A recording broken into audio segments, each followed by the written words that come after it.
they sold 1,000 head for $2.2 million or $2.3 million in a single draft.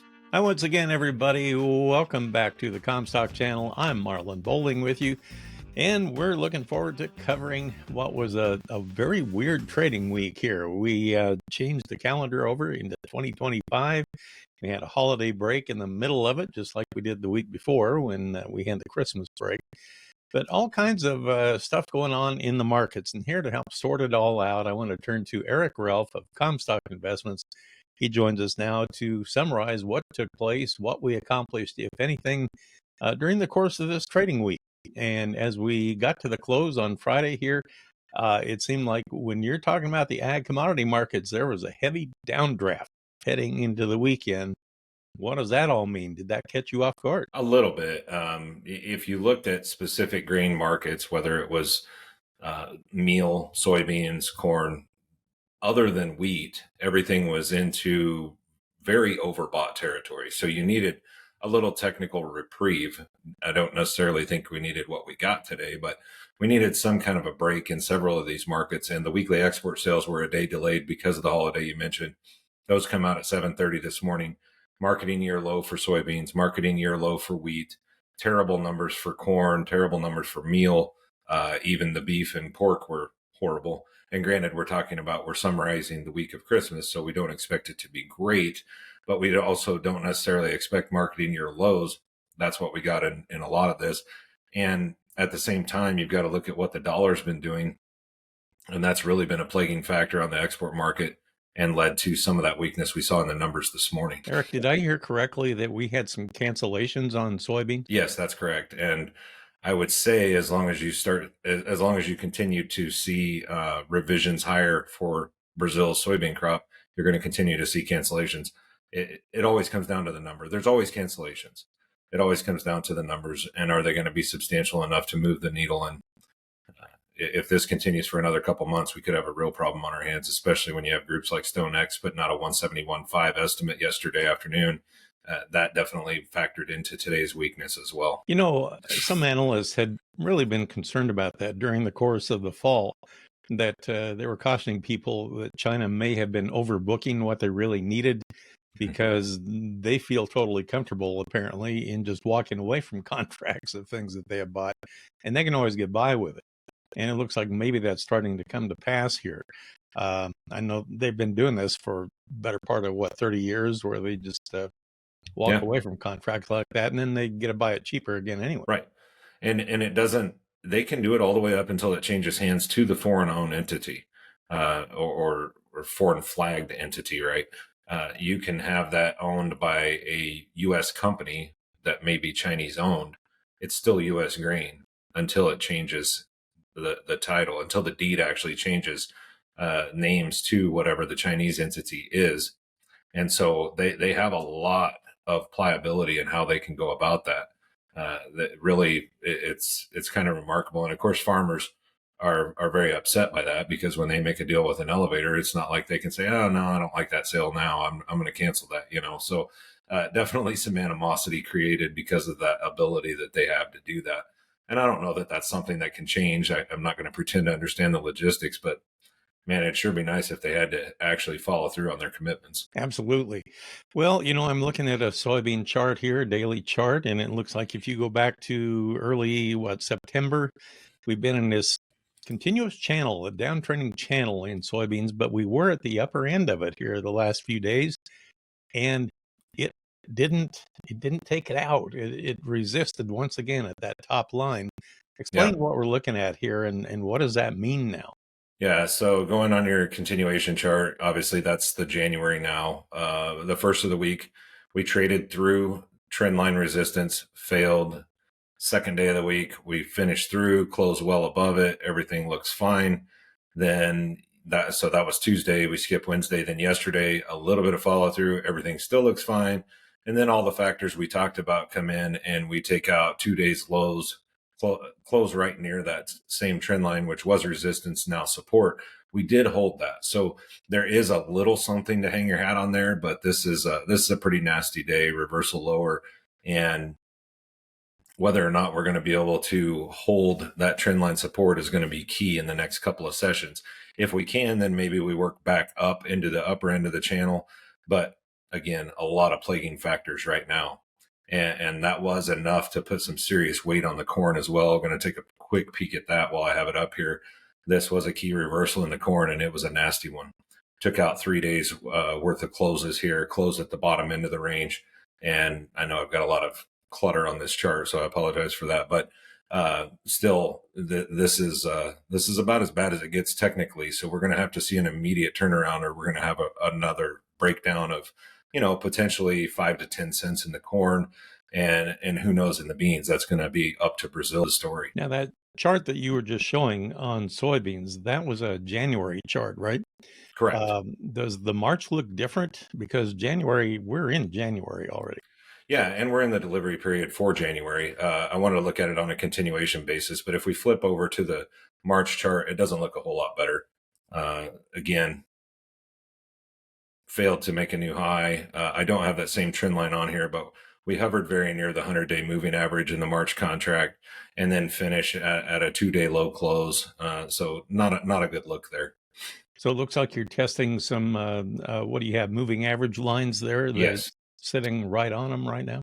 Yeah, touched one, sitting right on another. This is going to be critical. Like I said, in the case of the corn, same is true of the beans. I mean, if we can turn it around immediately to start next week, that would be a big deal. But not a good look on, especially on the weekly chart to start the year. Well, what about wheat? I made a comment here a while back that wheat was struggling, and then USDA came out and they threw the market an anchor anyway. Of course, I was talking about all the grains, but Yeah. here we are again testing contract lows, aren't we? Yeah, we're making new contract lows in many cases. March Chicago wheat did that this morning. Today was a big sell-off, as you can see here on the quote screen on the left side, anywhere from 11.5 to 16.5 cents lower, depending on class and contract. But just a bad look for the Chicago wheat. KC wheat down 12.75, not making continuation chart lows.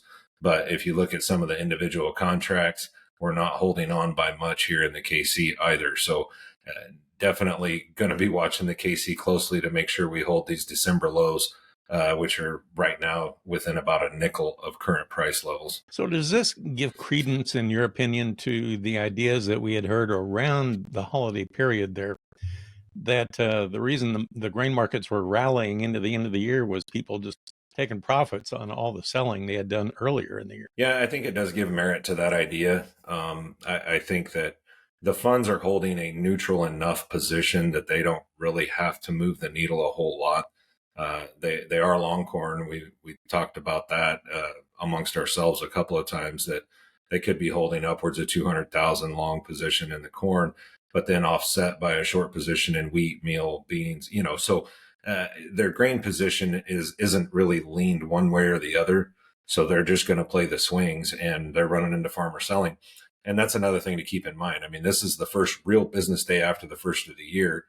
Next week's going to be a big deal. But anything that was on that was being held beyond the first of the year wasn't just on DP, but that was actually being held physically may have started moving today, and that may have been part of the weakness as well. And now that you bring that up, even next week will not technically be a full trading week, because on January 9th, the markets are going to close early again in honor of Jimmy Carter, President Jimmy Carter.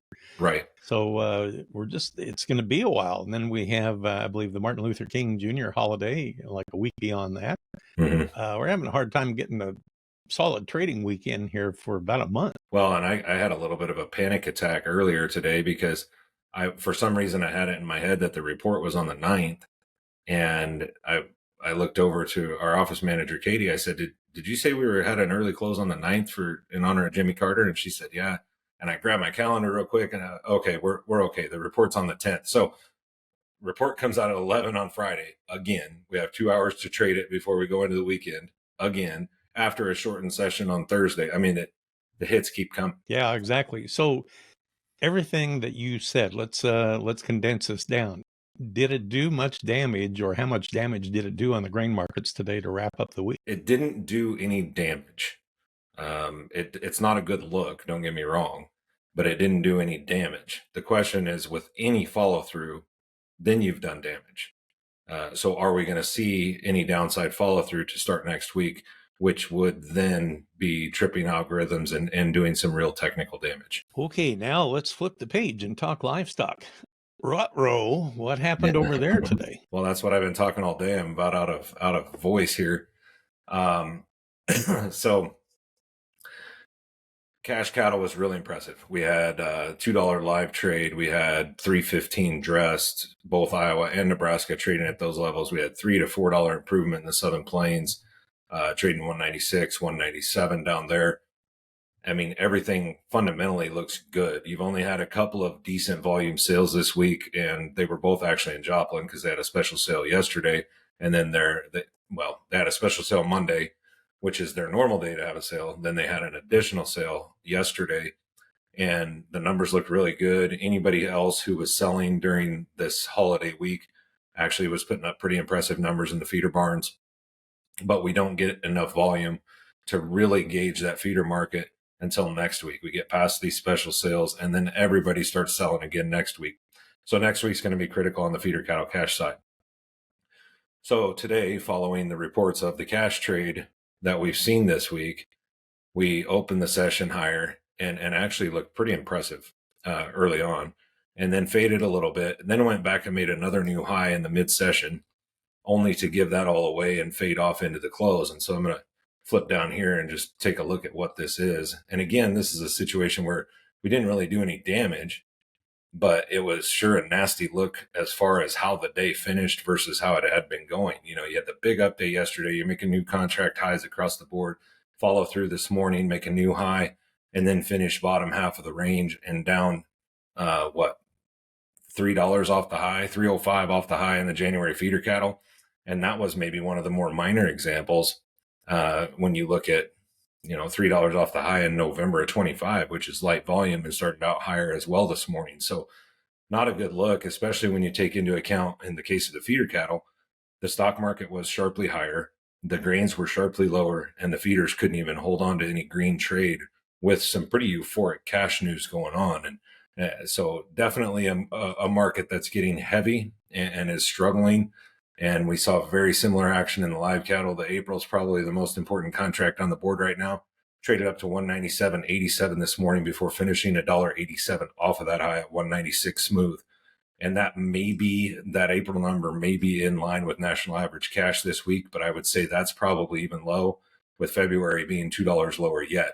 So there's still some upward mobility here if the cash continues to see the levels that we've been looking at this week so far. Is this after we made new contract highs Yes. on live and feeders? Live and feeders, yeah. So, take a look at the April new contract high there. You can go out to the October new contract high yesterday. We didn't quite make a new high today, but reversed lower today. So the deferreds looked even worse from a technical standpoint, but we're still holding in this channel, right?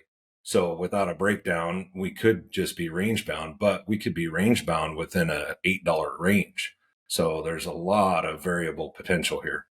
Would you call that a key reversal? In the case of some of these deferreds, yes. Some failed to make new highs. Others did not. But so take a look at the April. Not a key reversal. It's just higher high, higher low. But some of that deferred stuff looked pretty nasty. Take a look at the August feeder cattle. That's a key reversal big time. And so, this again, not a good look. This did some technical damage in that regard. But as long as we can stay in the upward trending channel, we still got hope. Anytime you hear the word or the phrase key reversal and contract high in the same sentence, I just get shivers down my spine. Definitely topping action, to say the least. I was kind of screaming from the hilltops to clients late yesterday and then early this morning in our premium video. At least look at doing some LRP, something that leaves the top side open but protects the floor. There's I saw drafts of cattle.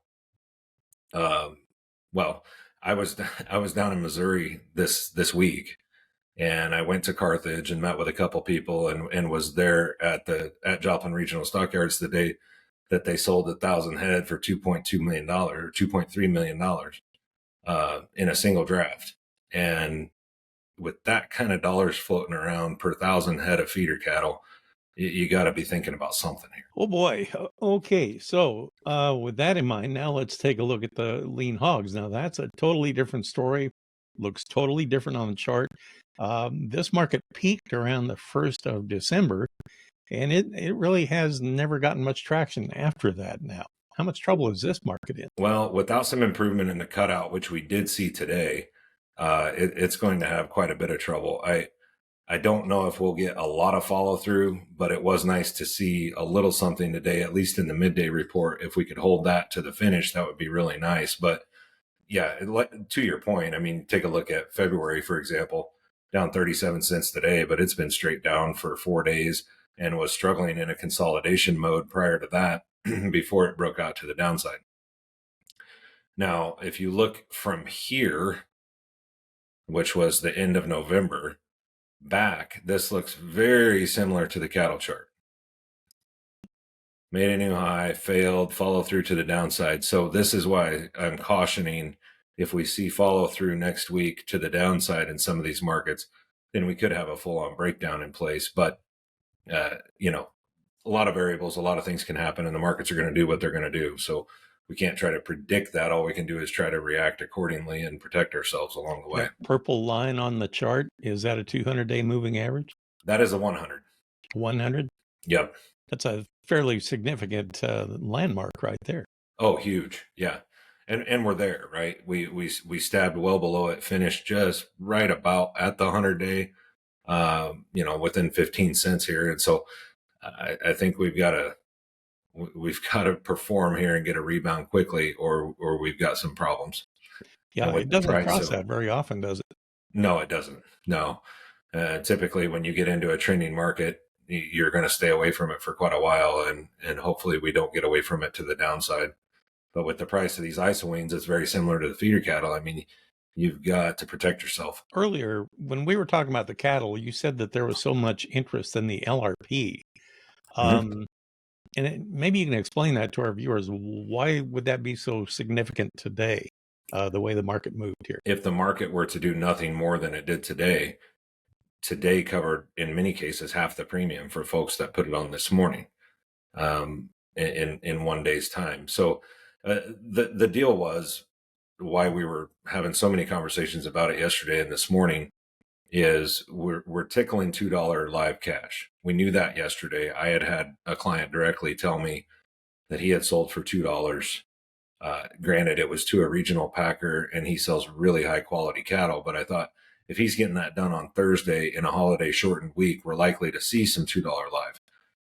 And the last time we did that, it was for 1 week, and it wasn't for high volume.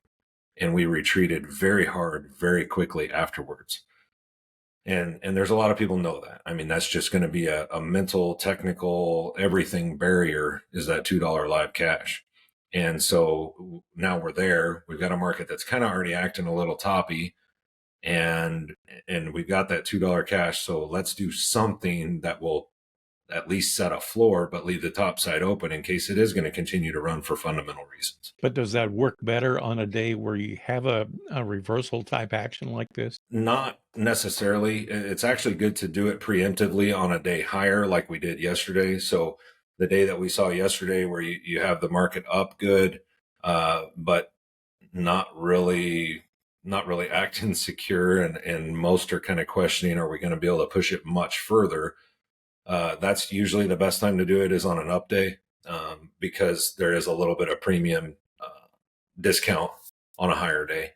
It works much like put options in that regard. They're just government subsidized, so they're a little cheaper, and you don't have to pay for them on the front end. So it does make them attractive that way. Well, and that's obviously why you've been fielding a lot of calls and taking a lot of questions about that. Yep. And if you're wondering about anything related to LRP, there you go. Eric's your guy. He can answer your questions for you. Mm-hmm. From what I understand, you've been talking about it basically about all day. Yeah, pretty much. Okay, so we have a weekend coming up here. Maybe we can have time to try and regroup over the weekend. What do you expect for Monday here? I almost expect follow through to the downside. I would definitely hope for a reactive bounce of some sort, but we're not into thick support really on anything. And so to see continued downside to start next week wouldn't be a big shock. But I think a lot of that's going to be variable on what the equity and dollar futures are doing by the time we do open the ags tomorrow or Sunday night and Monday morning, depending on which commodity you're talking about. But I would almost expect it. Can we get a reversal intraday and get a bounce back? Going to depend on the veracity of the move, but I can only hope and be prepared. All right. Well, Eric, thanks for talking with us. Appreciate it very much. And hope you have a great weekend out there. Be careful. I know a lot of folks are going to be dealing with some severe wintry weather and maybe even severe thunderstorms in the south this weekend. So be prepared, and hopefully everybody will be back and safe next Monday. That's Eric Relph of Comstock Investments. That'll do it for this episode.